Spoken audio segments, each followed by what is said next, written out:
Asian news में आपका स्वागत है। मैं हूं गणेश अग्रवाल और आप देख रहे हैं दमोह जिले की खबरें। पथरिया विधानसभा के अंतर्गत ग्राम बटियागढ़ में देवी अहिल्याबाई होलकर सेवा समिति द्वारा एवं पाल समाज द्वारा एक कार्यक्रम का आयोजन किया गया। इस अवसर पर राज्य मंत्री लखन पटेल पहुंचे। उनके साथ सरपंच करण सिंह, कपिल शुक्ला, चतुर्भुज, अरविंद सिंह, राजेश चौरसिया एवं भाजपा के कार्यकर्ताओं की उपस्थिति रही।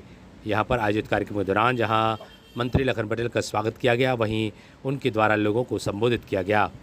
फिर रिपोर्ट एक जन से बात कर लो, सब लोग तैयार हो। सच में जैसा राजेश जी कह रहे थे, मैं ये बात राजेश जी की बात से सहमत हूँ कि बच्चों को पढ़ाएं लिखाएं जरूर।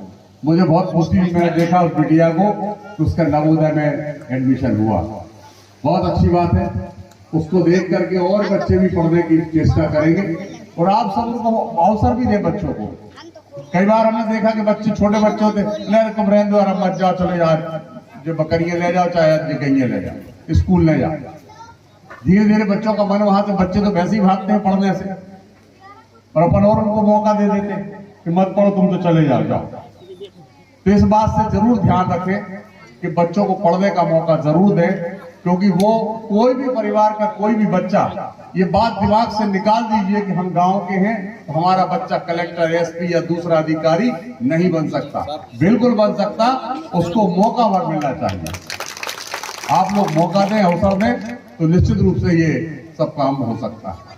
क्योंकि आप सब जिस वर्ग से आते हैं, निश्चित रूप से वो समाज जो सबको साथ लेके चलती है, सबके साथ चलती है और हिंदुत्व को लेकर के आगे बढ़ने वाली समाज। मेरे लायक जो भी कभी काम हो, आप बेहिचक मुझे फोन कर सकते हैं, मुझसे मिल सकते हैं और मुझे आपकी मदद करके प्रसन्नता और खुशी भी होगी कि मैं आपको कुछ काम आ सका। क्योंकि वैसे ही बहुत कम काम आते हैं आप लोगों के, बहुत कम काम आते हैं, और कभी किसी के आ सका तो मुझे बहुत खुशी होगी। मैं एक बात इस मंच का लाभ लेते हुए एक बात जरूर कहना चाहता हूँ। यहाँ पर जो लोग हैं वो भी, और जो मेरी बात सुन रहे होंगे, अभी कुछ दिन पहले एक बात आई कि जूड़ी नदी में पानी आ रहा। जब मैं उस समय नेपाल में था, मैंने विज्ञापन देखा सरपंच जी का कि पोस्टर चिपका हुआ, किसी ने मुझे फोटो, कपिल जी ने फोटो खींच के भेजा कि भैया पानी आ रहा। तो मैंने कहा ये तो आ ही नहीं सकता, कैसे, किसने डाल दिया? तो सरपंच जी का पत्र लगा था, सरपंच जी को भी नहीं पता था। मैंने इनको फोन लगा के पूछा, मैंने कहा भाई क्या मामला है, बताओ। कह रहे हमें नहीं मालूम, सीओ साहब ने कही तो हमने चिपका था। हमने सीओ साहब से पूछा कि भाई ये क्या मसला है, कहां से पानी आ रहा है? तो सीओ साहब कह रहे साहब तो कलेक्टर साहब ने कहा, इसलिए मैंने कह दिया। अरे मैंने कहा भाई कम से कम ये तो पता कर लो कि पानी आ सकता है कि नहीं आ सकता, क्योंकि उस चीज को मैं समझ सकता हूं, अधिकारी उतना नहीं समझ सकते। क्योंकि उसमें मैंने 2 महीने पहले बहुत प्रयास किया था कि जो पाइपलाइन है, उस पाइपलाइन के पानी से बटियागढ़ तक पानी आ जाए। क्योंकि मुझे मालूम है ये बात कि बटियागढ़ और बटियागढ़ के आसपास पानी की, पीने की पानी बहुत दिक्कत है। लेकिन चूंकि वाटर लेवल नीचे हो गया था, उस पाइप में पानी नहीं आ सकता था, तो वो पानी नहीं आ पाया। 5-6 दिन प्रयास भी अधिकारियों ने किया कि उस पाइप से कुछ तो पानी आ जाएगा, तालाबों में भी पानी चला जाए तो वाटर लेवल बढ़ जाएगा। लेकिन वो आना संभव नहीं था। जैसे ही मैंने विज्ञापन देखा तो फिर मैंने कलेक्टर को फोन लगाया। मैंने कलेक्टर साहब ये क्या मामला है? तो बोले मैंने ई से बात की थी, तो उसने कहा था हम पानी नदी में छोड़ देंगे।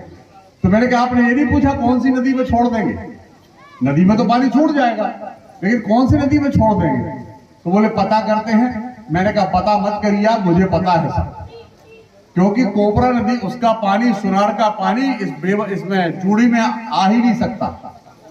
सिर्फ आ सकता तो एक माध्यम है पाइपलाइन, और पाइपलाइन के नीचे पानी था, इसलिए पानी यहाँ आ नहीं सकता था। मैंने तुरंत उनको कहा कि आप इसका खंडन निकालिए, और खंडन निकाल करके मैंने सरपंच जी से बात की, कपिल से बात की, और भी अपने कार्यकर्ता अरविंद जी बैठे, सबसे बात की कि ये संभव नहीं है, और गांव में लोगों को बता दो कि ये पानी नहीं आ सकता। क्योंकि उसने क्या कहा कि वहां से पानी आएगा तो वहां जूड़ी नदी के मुहारे में जुड़ जाएगा।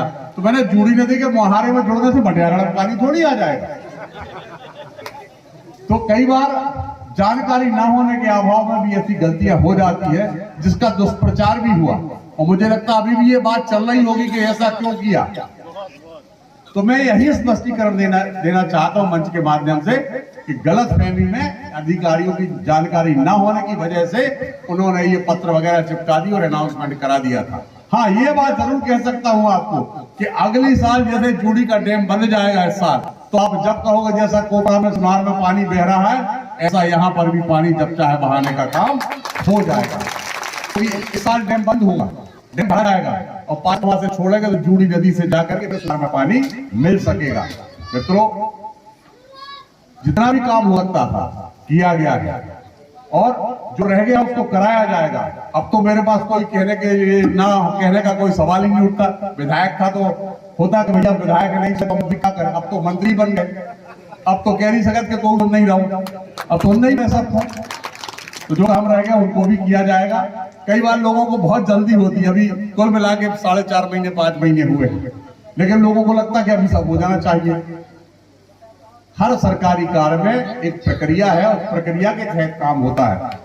निश्चित रूप से सारे काम करने का प्रयास करेंगे। जो सड़कें रहेंगी वो सड़कें बनाएंगे, जो गांव पानी में छूट गया उनको पानी भी लाया जाएगा। और जहां पर जो काम है प्रयास होगा कि इन 5 सालों में सारी की सारी समस्याएं, जितनी जो अभी की समस्या है, कोई समस्या कभी समाप्त नहीं होती और समाप्त होना भी नहीं चाहिए। अगर समस्या खत्म हो गई तो आदमी का काम करने की गति खत्म हो जाएगी, इसलिए समस्या नहीं चाहिए। लेकिन अभी जो उन समस्याओं को हल करने के लिए जो भी काम मुझे करना होगा मैं करूंगा, या आप मुझ पर भरोसा करते हैं। और एक बात और कहना चाहता हूं, आपने जो आशीर्वाद सहयोग दिया है वो मेरे लिए आपके आशीर्वाद का तो है ही, आपका जो प्रेम और स्नेह मिला है उसको सहेज के रखना मेरा धर्म है, मेरा कर्म भी है।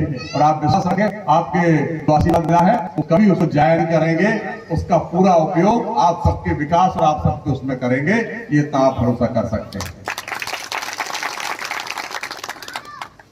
इतनी तपती धूप में मैंने कल पूछा राजेश से, राजेश का फोन आया कि भैया कितने बजे आओगे। मैंने कहा जितने बजे कहोगे हम उतने बजे आ जाएंगे। तो उन्होंने कहा पूछ के बताते हैं। तो राजेश ने किसी से बात की, फिर मुझे फोन किया कि 4:30 बजे आना। बाद में